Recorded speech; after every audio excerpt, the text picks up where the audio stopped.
welcome everybody to the Table Rush Talk Show Live, which is my podcast. Right before we hit start earlier, we're talking about podcasts. You're about to start a there podcast. You go. I am, yeah. Awesome. And this is Wendy Campbell, and we are, well, if you'll notice, Wendy is on the cover of the Mind, Body, Soul Spring 2022 issue. We're at the spring release party, which has been epic and fun. It's been so fun. So fun. And again, so Wendy, you have been so patient, and thank you. But again, not only the cover model, the cover girl, but you have an amazing article in here as well. So thank you. Yeah, it's on page 8, and plan for tomorrow, live for today. How fun is it to? Well, first off, we can't leave everybody hanging. What's your podcast? Do you have your podcast name sorted out yet? Okay. I don't. I'm actually just in the process of figuring out, COVID was such a pivotal point for so many people that are in the coaching and the industry of speaking. And so we're getting back out there. We're getting in front of audiences before that we haven't. So this is good. Yeah. Cool. So, but it's in process. It's percolating. Absolutely. All she's done, by the way, is written 2 books. You speak all over the place. So if you find a time to get the podcast together, we'll be blessed. So thank you. Yes. Yeah. But how fun is it to be on the cover and in the magazine? Tell me. Honestly, like what a blessing, what a gift to be able to be out there in the place that I am in now in my life, with so many challenges and so many blessings and so many burdens and so many blankets and all of the things that life has to offer. I have 2 biological children, 4 kids in a blended family, and a grandson, and it's like, wow, all of the things that life has thrown at us over the years. And we get to that pivotal point that it's like, I just want the world to know there's so many ways we can handle so many things. And honestly, I was talking to a lady earlier tonight that we were talking about like all of the things that the pandemic brought us. And I literally had to do this paradigm shift in my mind where it was like, oh my gosh, like all of a sudden, what has the pandemic brought us rather than what has the pandemic done to us? And a place of healing, a place of growth, a place of simplicity, a place of understanding what's important in our lives. And it literally created a platform for me to be like, you know what, this is a true pivotal point. So my high school basketball coach would probably laugh at this and say, when he was teaching me to pivot when I was in 8th grade, right? Yeah. We pivot and we pivot and we pivot, and little do we know that when we hit middle age, it's like, oh my God, pivoting is the most important trait that any of us could possibly have. God. Right? Pivot. I love that analogy. Right, yeah? That is amazing. So I've actually been talking. I might borrow that, by the way. That is amazing. Sure. So I was thinking, like, what's going to be the title for my next book? And I go like, you can't have it all. And then it's like, let me tell you what not to do. And then tonight I meet with all these incredible women, and I'm like, pivot, pivot, pivot. We all have to pivot, right? Yeah. So there we are. So book 3, you've got the title. Is that what I'm hearing you say? Or a I've got the title? idea. Yeah, okay, I've got the idea. Yeah, okay, for sure. And so you very eloquently, before we started here, you told me what you do or who you help, and you said it so beautifully and very succinctly. So tell me that again, or tell us again what you do. You said something about like helping women. I don't know if transition's the right word, but whatever you said, I was like, oh wow, like tell me. Tell us. So I think transition is a really good word to use, right? So we all have to transition, whether it's situational, whether it's a place we are in our lives where we have to transition. If everybody thinks everything will run smooth 100% of the time, you're completely you're not in line. That doesn't happen. And so as much we can be the ultimate optimist, we can be the one that always looks for the good, always looks for the positive. But the reality is we have to transition, whether it's with their jobs, with our relationships, with our finances, with our daily, I work with a lot of women right now on like physicality type of things. It's like what the hell? Where did these sunspots come from? Yeah. Like, oh, you were a goddess on the beach when you were 18 years old. Let me tell you where those spots came from, right? So transition. So we transition aesthetically. We transition from a standpoint of different places where we're saying, like, this is the time where we can, like, react to all of the things throughout our life that we, as much as we preach proactively, that's not reality. Reality is transition. Reality is reaction. So we are so fortunate to be in a place where so many women can react emotionally, spiritually, physically, sexually, all of the things that is important to women at middle age, that it's like, this isn't the end of the road, girls. Like, it's a transition point. Let's pivot. Let's move on. Yeah, so there's me. So when I was 4 years old, I was the mascot of the cheerleading team in high school, and my brothers were in high school. Hold on. She's got a grandkid, by the way. Yeah, I have the bomb of a grandkid. So so I am a grandmother. Okay. But let me tell you, my pivotal points in my life have allowed me for people to say, "You're what? You're a grandmother?" Yeah. And I take full joy in knowing that I'm a grandmother. But I also take full joy in people going, what? What? Yeah. Right? So that's all part of it. So my goal is for women to get to a point that no matter where they're at, where they can transition, that the transition is smooth, the transition is in the upward direction, and wellness starts from the inside out.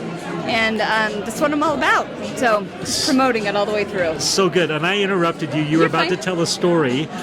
So do we remember what that story was? Okay. It'll come back to us. Yeah. Okay, so 2 books. What was book number 1? So I started my first book when my kids were in middle school, actually, and I was a young mom trying to battle and when I say battle, I say that super loosely, because truly our battles are all what we make them. So I was a young mom starting a business. I had a husband at home. I had 2 little children. There's every part of that is tough. It's working up that corporate ladder. You know, the backwards and high heels. It's a book that Fred Astaire, and I actually don't remember the other person, but the road that it's like Rogers. Ginger Rogers, right? Like she was doing the hard work, and he got all the glory. Yeah, and that was such a thing in the late 90s. I have never in my life had a W-2 paycheck. I've been I have been a feast or famine girl for my entire life, and that has come with the burden and the blanket of being like, it truly is feast or famine, and as cliche as that sounds in so many regards, I really found that it's like, do you want to be the woman that has it all? And I realized you can be, but what is your all? What is the reality of your all? So what is my all and what is your all are 2 completely different things. And so helping women to understand that. And I was very fortunate as my kids were growing up to have the blanket of a very good family that provided care and support and love and, pie and iced tea and pie and coffee at the end of the night when you needed it, and making sure our kids were good.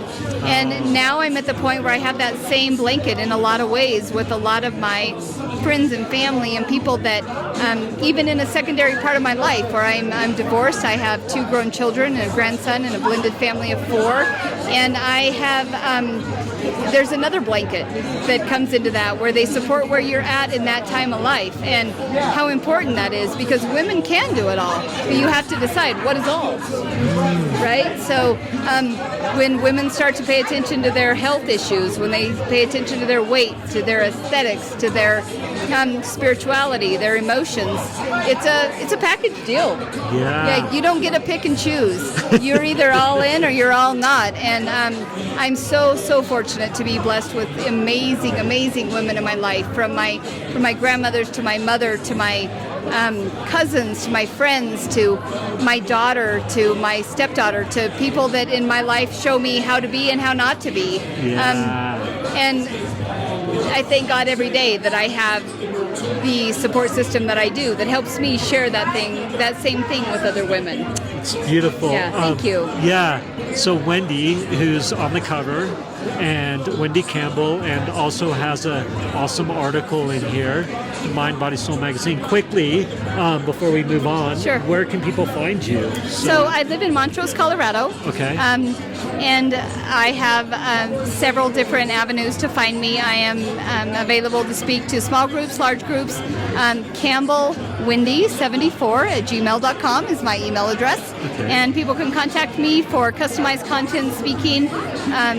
I laugh often, again, about that being that cheerleader, right? Yeah. So sometimes I'm brought in on nonprofit situations as well, just to kind of give those girls an extra boost to say, you know what, girls? There's a lot of road ahead, and it's going to be tough. And so let me help you along that process. So email me, and I'll figure out how to make it happen for you. Okay, cool. Do you have a website you like to send people to? You know or what? no? I don't. Oh my God. gosh. I'm the worst Sorry. at that. I'm so good at like digital marketing, right? So I'm like, email me. We'll figure it out. Oh my God, that's Yeah, amazing. yeah. Tell us So- your email again. Yeah. CampbellWendy74 at gmail.com. Okay, cool. Yeah. I love you. that. That's so good. All right, book number 1. What was the title of book number 1? Personal Happiness, Learning to Balance Your Home and Career. Oh. And my secondary book, or my second rather, book is Planning for Tomorrow, Living for Today. And it's a woman's guide to middle age. And I actually laughed with a woman earlier. She's like, girl, this book is like this thick long. She's like, if it were only that easy. I was like, no kidding, right? Oh so my gosh. it's just all the tips and tricks to find something a little deeper. So, and the third one's on the way. So cool. Tell Yeah. me the title of book 2 again. I don't know a specific No, title. book two. Oh, excuse me. Yeah. Planning for Tomorrow, Living for Today. Cool. And so Yeah. what are your favorite, you said it's full of tips and tricks for what? Middle age. For middle age. So middle age, yeah. Yes. So our kids are grown, but now our parents are aging. And where do we find that part? Yeah. Yeah. So everything from a lot of tips and tricks for women, the simplistic side of things. You know, I'm that girl I'll fast all morning long, and I'll diet, and I'll exercise, and I'll do all the thing, and then I'm hitting Sonic in the afternoon. So it's everything in between. Okay, good. Yeah, the reality, right?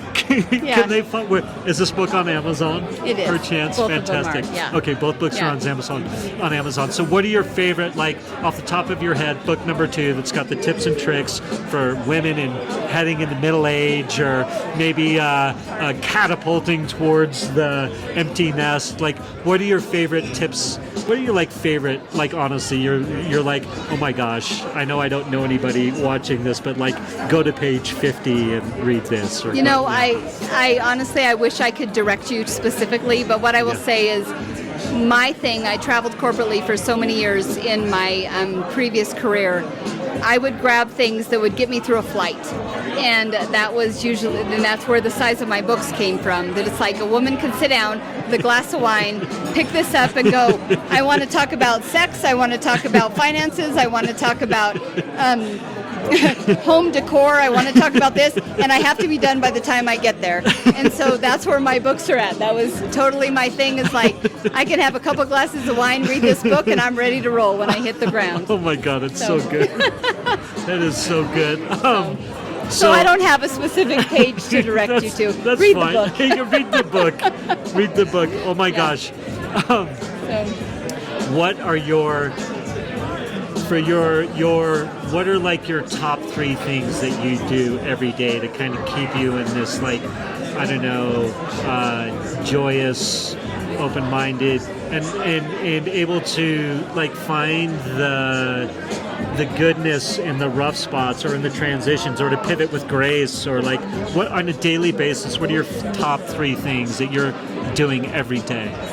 So I would say the top 3 things, and it's funny, you just said pivot with grace. I might have found my new book title, right? Yeah. So I would say I get up every morning and I make my bed. My grandma used to tell me, she used to actually wake us up and say, get out of bed, you have to make the bed. And I had to know something was completed when I woke up in the morning. So the first thing I do in the morning is I complete my morning by knowing that my bed is fresh and clean for the night when I come back at home. And the secondary thing I would say is that I spend the time, we spend at least an hour every morning, myself and Ron, my partner, we spend that time to like kind of strategize about our day. Like not only we watch the sunset, but we also say, what do you have going on today? And is there something I can help you with? And the third part of the day, I would say, is at the end of the day, where we come back to our home and we look at the sun setting at night and we say, how was your day? Tell me, share with me your peaks and valleys, that type of thing. And to be able to close out our day and around it, and at the end of the night, it's so wonderful to me to be able to lay down and be so thankful and so grateful for the opportunities to be gracious and to live in grace, and to be thankful to wake up in the morning and be thankful for the sun to set at night, and what happened in between there is all up to us. And kind of a control freak, so I kind of like knowing I controlled it one way or the other. So you're amazing, Wendy. This has been much fun for me. Thank you. It was very good. Thank Wendy you. Wendy Campbell in cover girl of Mind, Body, Soul magazine, spring 2022 edition. She's got a great little article in here on page 8. Plan for tomorrow, live for today, and thank you. Thank you so much. Thank you for bringing the Colorado swagger. Yeah. And thank you. Cheers. It was great. Okay, good. Thank you. Have a good rest of the party. Thank you.